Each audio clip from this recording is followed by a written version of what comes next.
Good morning. Welcome to the Sustainable Backyard Tour. We're here today with Jack and Penny at their beautiful home in Affton. So if you've ever driven by this house with its 25-foot reed grass and front yard garden, you may have wondered what's going on. Well, we'll find out today as Jack takes us on a tour of the homestead that he grew up on and has now developed into his own private oasis. Well, thank you, Terry. This garden's actually been here probably since the 40s. My grandfather built it when they bought the house right after World War II, I guess.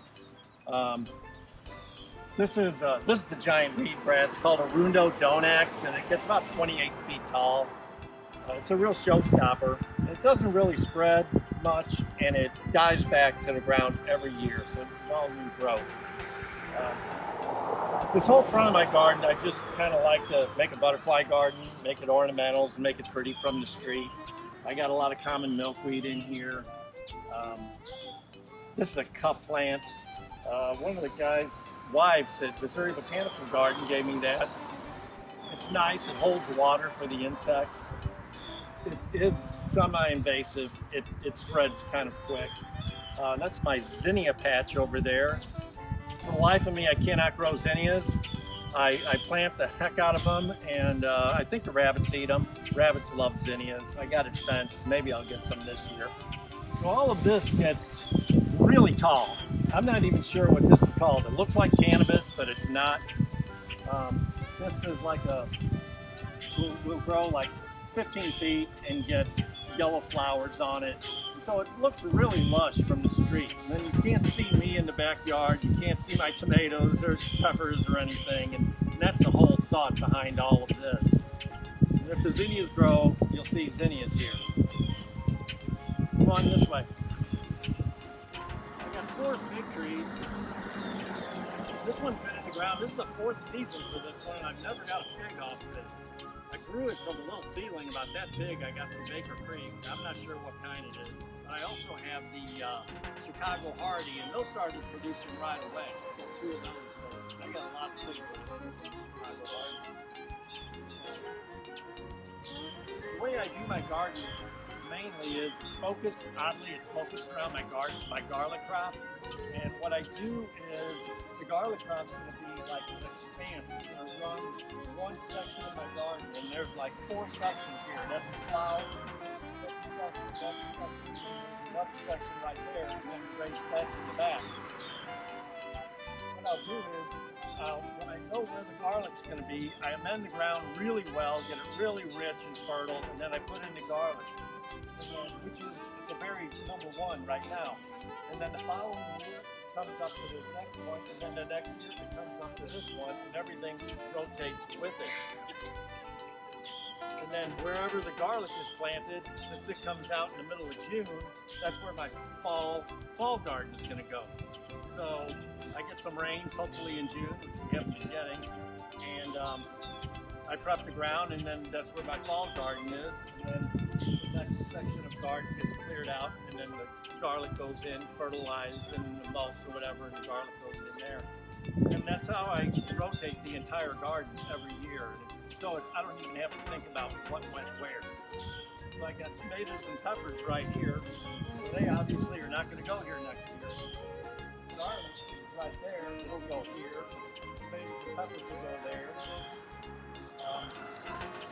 And that's the way I've been doing it for, I don't know, 20 or 30 years. Grow a lot of cucumbers. Got 4 different varieties. I'm growing them on cattle fence. Seems to work really good for a trellis. Stuff lasts forever. This is my squash. They're really not doing much. I planted them a few weeks ago. It's finally popping up. You can go on down here. These are elderberries. This is my garlic patch here. So this was put in last fall. So I've harvested most of the garlic out of there. I've got 1 more variety in the back to harvest, and partial of another. And then I'll clear this out and start prepping it for a fall garden. I get a lot of figs off the Chicago Hardies. This is my another cucumbers. Last year, I put 2 tomatoes in here, 2 Better Boy tomatoes in here, and it was not big enough for 2 of them. They completely engulfed it. I was shocked. I mean, I could put 1 Better Boy in here and it would have been okay. But I got a lot of tomatoes, and I guess they had enough room, but I was amazed that they completely dominated that 1 bed, just 2 tomato plants. And these are my sunchokes. I'm pretty proud of them this year. Every year I build a roll cage around them to keep them from falling down in the summer storms. And every year it defeats me. The roll cage comes apart, all the knots slip and the whole thing, and next thing you know, these are falling down and they're laying on top of the figs or in the garden or blocking the path. This year I got T-post. I hammered T-post in. I got steel rebar and wires and bamboo. I don't think it's going to come apart. This year is the 1 year after several that my sunchokes will stay straight up. Nice. I'm getting old, so I'm trying to make this more of a perennial garden, more less, work related, make it as easy as possible. And so I'm putting in more. I got peach trees and apple trees. I got goji berries. I'm trying to grow blueberries. This was garlic. I don't know what I'll put here. I'll prep this bed for something. I could put squash in here. I normally would, but I've got squash planted up there, so I don't know. I've got to think about it. Maybe I'll just keep it fallow for something else next year. Do you collect coriander from your cilantro seeds? You know, that's all volunteer. I never planted it, so I let these go, mainly because it brings in so many insects on these flowers. There's just a million insects on them. And I get the coriander seed, and I'll plant it again next year, I think. This was garlic, and coriander, the cilantro was a weed, and so instead of ripping it all out and throwing it in the compost, I ate it every day. I was just gorging myself on cilantro every day, and it's supposed to be really good for you. I don't know if it helped me in regards to anything or not. My herb garden, and it's just closest to us. And it's just got a few herbs in there that we can use. Yeah. So you have a little bit of garlic here still that you. Garlic. This is a variety called Music, and I really had. They did so well. I had no place to put them. I wanted to just keep it going, so I stuck about how many is in there? Like 12. So I put 12 of them in here, and again, they're doing really well. I mean, the plants are huge, they're really healthy. The bulbs I got last year were just giant from it, and so. I'm trying to narrow it down. I grow 6 varieties of garlic, and I think I'm going to grow 1 less, maybe knock it down to 5, make it easier. I got 3 Creole varieties, and I'm going to get rid of 1 of those. And this stays in the ground longer than the garlic you harvested earlier? It just, see, it looks green, nice and green and healthy. And so until it starts looking really bad and really browning out a little bit and dying, it's this one and my Creole Red are not ready to come out. They still look like they're still growing. So hopefully we don't get any torrential rains on them and soak them and cause them to get mildew or rot. But yeah, they're not ready to come out. Maybe another week. These are my blueberries I completely failed on.